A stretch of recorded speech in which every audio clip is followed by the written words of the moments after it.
Hello everyone, আসসালামু আলাইকুম। কেমন আছেন সবাই? আশা করি সবাই অনেক ভালো আছেন। আজ আমি খুবই মজাদার একটি রান্না নিয়ে চলে এসেছি। আমি এখানে আজকে কুমড়া বড়ি দিয়ে বেগুন রুই মাছের একটা তরকারি রান্না করেছি। এটা কিন্তু যারা কুমড়া বড়ি খেতে পছন্দ করেন তাদের একেবারে মোস্ট ফেভারিট একটা ডিশ। এই তরকারি হলে বড়ি প্রিয় মানুষদের আর অন্য কোনো তরকারির কথা প্রথমত মাথায় আসবেই না। আমি এই তরকারিটা কিভাবে রান্না করেছি আপনাদেরকে সেটা ডিটেলে দেখিয়ে দেব, কোনো ভিডিও স্কিপ করব না। আপনারা একটু সময় নিয়ে ধৈর্য ধরে ভিডিওটা দেখুন, তাহলে কুমড়া বড়ি দিয়ে এই সুস্বাদু তরকারিটা আপনারাও বাসায় রান্না করে সবাইকে তাক লাগিয়ে দিতে পারবেন। চলুন তাহলে রান্নাটা শুরু করি। আমি এই মজাদার তরকারিটা কিভাবে রান্না করেছি সেটা আপনাদের ফুল ভিডিও শেয়ার করে দেখিয়ে দিচ্ছি। তার আগে আপনাদের কাছে আমার একটা ছোট্ট রিকোয়েস্ট, আপনারা যদি আমার চ্যানেলে নতুন হয়ে থাকেন তাহলে অবশ্যই আমার চ্যানেলটি সাবস্ক্রাইব করে দিবেন, লাইক এবং কমেন্ট করে আমার পাশে থাকবেন, আর ভিডিওটি শেয়ার করে সবাইকে দেখার সুযোগ করে দিবেন। আমি এখানে বেগুন নিয়েছি, বাজারে যে কালো লম্বা বেগুন পাওয়া যায় সেই বেগুন নিয়েছি। আপনারা যে কোনো বেগুনই নিতে পারবেন, কোনো সমস্যা নাই। কালো বেগুনটা আমি সুন্দরভাবে কেটে লবণ পানির মধ্যে ভিজিয়ে ধুয়ে নিয়েছি, তাহলে বেগুনের যে একটা কষ কালো সেটা বের হয়ে যায়। আজকের তরকারির মোস্ট ইম্পর্টেন্ট উপকরণ হচ্ছে কুমড়ো বড়ি। এই বড়িটায় দিলেই তরকারির স্বাদটা অনেক অনেক বেশি সুস্বাদু হয়ে যাবে। যারা চিনেন তারা তো বুঝতেই পারছেন, আর যারা চিনেন না তাদেরকে আমি শীতকালে ইনশাল্লাহ বেঁচে থাকলে দেখিয়ে দেবো কিভাবে কুমড়ো বড়ি তৈরি করতে হয়। আমি তরকারিটা রুই মাছ দিয়ে রান্না করব, তাই আমি এখানে রুই মাছ নিয়ে নিয়েছি। কয়েক টুকরো রুই মাছ নিয়েছি, আমার যতটুকু প্রয়োজন। আপনারা আপনাদের যতটুকু প্রয়োজন ততটুকুই নিয়ে নিতে পারবেন, কোনো সমস্যা নাই। আমি ভালোভাবে ধুয়ে পানি ঝরিয়ে নিয়েছি। এখন আমি মাছটা ম্যারিনেট করে নেব। তার জন্য আমি হাফ চামচ হলুদ গুঁড়া দিয়ে দিলাম, হাফ চামচ মরিচ গুঁড়া ও স্বাদ মতো লবণ দিয়ে আমি মাছটা খুব ভালোভাবে মেখে নিব, যেন প্রত্যেকটা মাছ সুন্দর মতো লবণ হলুদ মেখে যায়। তারপর ম্যারিনেট করে রেখে দিলাম আধা ঘন্টার জন্য। সময় না থাকলে তখনই ভাজতে পারেন। এখন আমি একটা চুলাতে কড়াই দিয়ে নিলাম। কড়াইটা খুব ভালোভাবে গরম হয়ে গেলে এখানে আমি 3 টেবিল চামচের মতো তেল দিয়ে নিলাম। তেলটা ভালো মতো গরম হলে চুলাটা আমি লো ফ্লেমে দিয়ে দিব। দেওয়ার পর আমি যে কুমড়ো বড়ি নিয়েছিলাম সেটা আমি ভেজে নিব একদম নিম্ন জালে। এই অবস্থায় কোনোভাবেই আপনারা চুলাটা বেশি জাল দিবেন না, এখানে হালকা জাল দিয়ে আপনারা ভেজে নেবেন, না হলে বড়িটা ভালোভাবে ভাজা হবে না, পুড়ে যাবে। প্রত্যেকটা বড়ি আপনারা দেখতে পাচ্ছেন আমি একদম ব্রাউন করে ভেজে নিচ্ছি। এভাবে নিম্ন জালে যখন বড়িটা ভেজে নেবেন খুব সুন্দর একটা সুঘ্রাণ বের হবে। এই যে দেখুন আমি এভাবে প্রত্যেকটা বড়ি ভেজে নিয়েছি। এখন আমি সেম কড়াইতে আরও কিছু তেল দিয়ে নিয়েছি। তেলটা দিয়ে আমি রুই মাছগুলো ভেজে নিব। মাছগুলো আমি কড়াইটা খুব ভালো মতো গরম করে দিয়েছি যেন নিচে না লেগে যায়।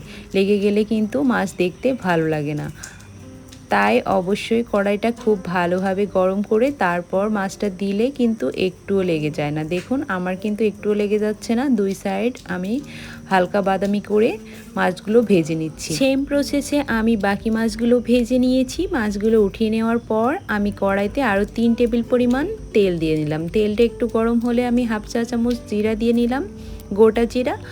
আর এখানে আমি একটা পেঁয়াজ গোল গোল করে কেটে দিয়েছি, এটা ফোড়নের জন্য। এই ফোড়নটা দিলে তরকারিতে খুব সুন্দর একটা সুঘ্রাণ আসে, খুব ভালো লাগে। যখন পেঁয়াজটা একদম ডিপ লাল হয়ে যাবে তখন আমি এখানে দিয়ে নিলাম মরিচ বাটা ও পেঁয়াজ বাটা।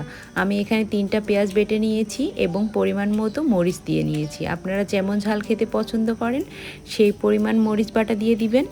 আমি এই 2টা মশলা অ্যাড করে দিয়ে কিছুক্ষণ ভেজে নিচ্ছি। তারপর এখানে আমি জিরা বাটা দিয়ে দিলাম 1.5 চা চামচের মতো। জিরা বাটাটা দিয়ে আমি মশলাটা কিছুক্ষণ কষিয়ে নিব বা ভেজে নিব। তারপর আমি লবণ দিয়ে নিলাম স্বাদ মতো। কিছুক্ষণ মশলাটা ভেজে নিলে মশলার রগন্ধটা চলে যাবে। তারপর আমি এখানে হাফ কাপ পানি অ্যাড করে দিলাম। পানিটা অ্যাড করে দিলে গুঁড়া মশলা দিলে আর তিতা হয়ে যায় না। তারপর আমি এখানে হলুদ গুঁড়া দিয়ে দিলাম পরিমাণ মতো, আর মরিচ গুঁড়া 1 চা চামচ, আর ধনিয়ার গুঁড়া 1.5 চা চামচ। এই সব মশলা দিয়ে আমি সুন্দর মতো মশলাটা কষিয়ে নিচ্ছি। এখন ঢাকনা দিয়ে ঢেকে আমি মশলাটা কিছুক্ষণ কষিয়ে নিচ্ছি। কষিয়ে নিলে যখন দেখব উপরে একদম তেল তেলে একটা ভাব চলে এসেছে, কোনো পানি নাই, তখন আমি বেগুনটা দিয়ে দিব। এভাবে মশলাটা কষিয়ে নিলে মশলার কোনো রগন্ধ থাকবে না, রান্নাটা অনেক বেশি সুস্বাদু হবে। আপনারা আগে থেকে মশলাটা এভাবে একটু কষিয়ে নেওয়ার চেষ্টা করবেন। তারপর বেগুনটা দিয়ে আমি খুব সুন্দরভাবে ভেজে নিচ্ছি। বেগুনটা একটু ভেজে নিলে বেগুন রান্নাটা কিন্তু খুব খেতে মজা হয়। আমি এভাবে করি সব সময়। আগে পানি দিব না, আগে বেগুন আর আলুটা দিয়ে খুব সুন্দর মতো ভেজে নিব। যখন দেখব বেগুনে কোনো পানি থাকবে না, একদম ভাজা ভাজা হয়ে যাবে, তখন আমি এখানে হাফ কাপ পানি অ্যাড করে দেব বেগুনটা কষানোর জন্য। বেগুনটা ভালো মতো কষিয়ে নিব। বেগুন তো নরম তরকারি, খুব বেশি পানি কিন্তু কষানোর জন্য লাগে না, তাই এখানে আমি হাফ কাপ পানি দিয়ে বেগুনটা কষিয়ে নিয়েছি। দেখুন আমার বেগুনটা কিন্তু সুন্দর মতো কষানো হয়ে আসছে। যখন দেখব খুবই কম পরিমাণ বেগুনে ঝোল আছে, তখন আমি ভাজা মাছগুলো দিয়ে নিব কষানোর জন্য। এই পানিতেই ভাজা মাছটা কষানো হয়ে যাবে। আগে থেকে মাছটা কষিয়ে নিলে তরকারির টেস্টটা একটু বেশি ভালো হয় আমার কাছে মনে হয়, তাই আমি ঝোলের মধ্যে না দিয়ে আগে মাছটা একটু কষিয়ে নিই। মাছ এবং বেগুন দুইটাই ভালো মতো কষানো হয়ে গেলে এখানে আমি পরিমাণ মতো পানি দিয়ে দিচ্ছি। এখানে আমি 2 কাপ পানি অ্যাড করেছি, যেহেতু বেগুন নরম তরকারি কষানো হয়েছে এবং মাছটাও ভাজা এবং কষানো, তাই আমি ঢাকনা দিয়ে ঢেকে এখন রান্না করে নিচ্ছি। রান্নার এক পর্যায়ে যখন নামাবো তার 5 মিনিট আগে আমি কুমড়ো বড়িগুলো দিয়ে নিলাম। আমার এই বড়িগুলো খুব তাড়াতাড়ি সিদ্ধ হয়ে যায়, তাই আমি নামানোর 5 মিনিট আগে দিয়ে নিয়েছি। এই যে দেখুন আমার তরকারিটা একদম রান্না কমপ্লিট হয়ে গিয়েছে। বড়ি দেওয়ার পর আমি আরও 5 মিনিট রান্না করে ঝোলটা কমিয়ে নিয়েছি। দেখুন এভাবে রান্না করলে বড়িগুলো একদম ভেঙে যাবে না, সুন্দর মতো সিদ্ধ হয়ে যাবে এবং দেখতেও সুন্দর লাগবে, খেতেও খুবই মজা হবে। এই যে এখন আমি আপনাদেরকে সার্ভ করে দেখিয়ে দিচ্ছি। আমার তরকারিটা একদম রেডি খাওয়ার জন্য। এখন যদি গরম ভাত দিয়ে, বড়ি ফেভারিট যাদের তারা এই তরকারিটা খায়, তাদের কাছে অতুলনীয় স্বাদ আসবে। আর আপনারা যারা বড়ি চেনেন না বা বড়ি খাওয়ার পদ্ধতিটা জানেন না, তারা যদি এমনিতেই বেগুন এভাবে রান্না করতে চান, তাহলে বড়িটা স্কিপ করে সেম প্রসেসে বেগুন রুই মাছ রান্না করবেন। তাহলে দেখবেন রান্নাটা খুব বেশি সুস্বাদু হবে এবং বাসার সবাই দেখবেন বেগুন রান্না অনেক বেশি পছন্দ করবে।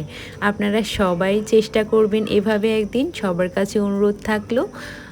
আর আপনাদের কাছে যদি আমার ভিডিওটি ভালো লেগে থাকে, তাহলে অবশ্যই কিন্তু আমার চ্যানেলটা সাবস্ক্রাইব করে আমার পাশে থাকবেন। আমি প্রতিদিন নিত্য নতুন সুন্দর সুন্দর রান্না আপনাদেরকে উপহার দেওয়ার চেষ্টা করব। আমি ঘরোয়া পদ্ধতিতে, ঘরোয়া মশলায় খুব সুস্বাদুভাবে রেগুলার কিভাবে রান্না করতে হয় সেটাই দেখানোর চেষ্টা করি।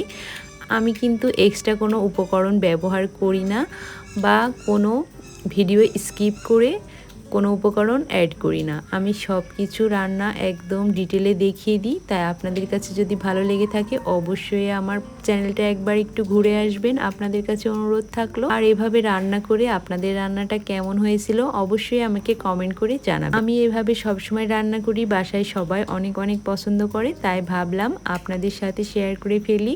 আপনাদেরও যদি ভালো লাগে আপনারা আমার চ্যানেলে ঘুরে আসলে দেখতে পাবেন আমি প্রতিদিনের সাধারণ রান্না, ভর্তা, ভাজি, মাছ, মাংস সব কিছুই দেওয়ার চেষ্টা করি। খুব সহজ পদ্ধতিতে কিভাবে সুস্বাদু করে রান্না করা যায় সেটাই দেখানোর চেষ্টা করি। আজ এ পর্যন্তই। সবাই ভালো থাকবেন, আমার জন্য দোয়া করবেন এবং আমার চ্যানেলের পাশে থাকবেন। আল্লাহ হাফেজ।